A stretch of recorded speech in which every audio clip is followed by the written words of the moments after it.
The question, how did Dave Mustaine learn to play the guitar? It's pretty well known that Dave can't, and couldn't, read music. So you know he didn't go the pure academic route.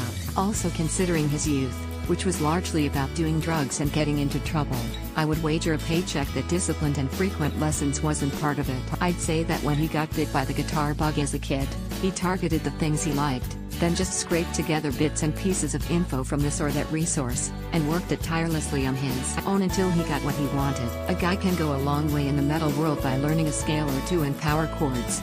Start throwing in B5 and diminished version of those two-note wonders, and wow, look, you're a prog metal player even if you have no idea what the theory is behind those sounds. Also note that throughout his career, he played with people. He was usually in a band and was tireless about that.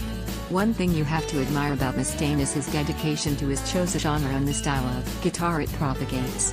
He never, ever stopped being involved. That's huge, because it means that you're always around it, so without even knowing it you'll pick things up and improve. He says, one thing I always found very interesting, I had to hunt around for it a bit but found it. Got any advice for younger players? Pick your influences well.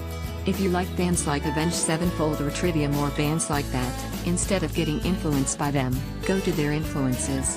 They listen to Metallica, Megadeth, Slayer, Anthrax. Big Four influenced a lot of these bands.